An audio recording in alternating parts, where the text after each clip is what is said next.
the next question is, if one has a Google News site for press releases, what are some ways to monetize it other than guest postings or using it for press releases? Well, you could put AdSense on it if it gets traffic, right? You could sell advertising. It doesn't have to be AdSense. You could use other ad, publisher networks or whatever you call it, for ad revenue.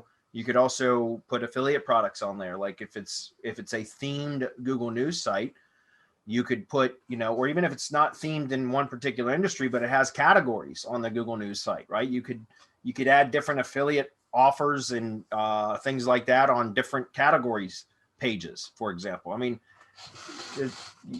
there's just a number of ways you could, if it's getting traffic, then there's a number of ways you could monetize it. You could build a list, for example. You could have an opt-in for something that would be relevant to people that would visit that site. And then you can start building an email list that then you could market, affiliate products to and other stuff. So, I mean, there's just a ton of stuff you can do with the site if it's getting traffic. That's the problem.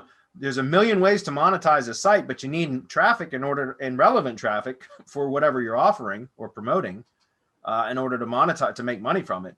But if you've got a Google News site that is getting any traffic, then there's just a number of things you could do to monetize it. Any other? Yeah, as a matter of fact, Google has tightened down on AdSense so much that you can't get approved for AdSense unless you have traffic to the website. Yeah. Like Google doesn't want you putting AdSense on there and then figuring out how you're going to get traffic to that website.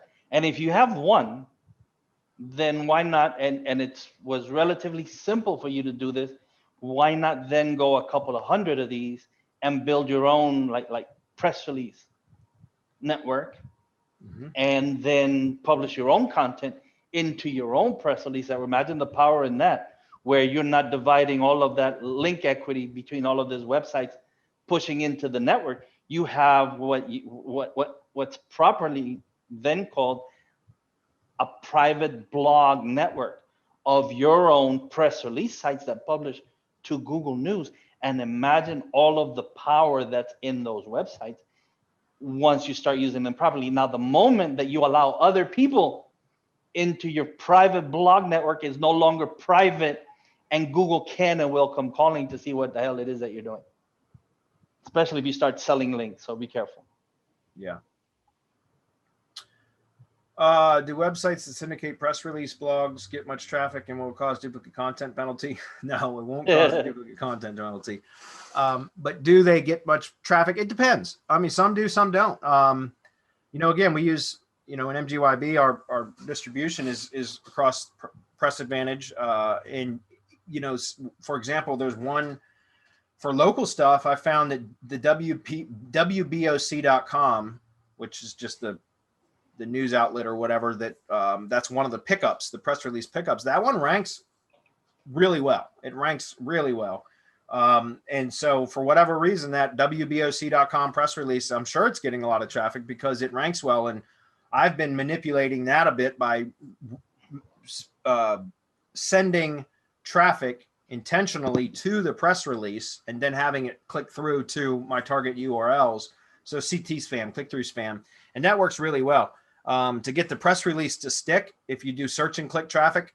Another thing is just it's referral traffic in analytics, which is great. Referral traffic coming from a press release, because you can hammer traffic to a press release, and then it looks like the press release, got picked up by a major, and read by a bunch of people.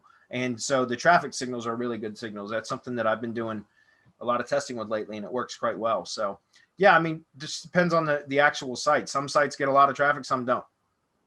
But press releases are still one of my methods. I've been using press releases for years, and I couldn't imagine doing SEO without them, to be honest with you.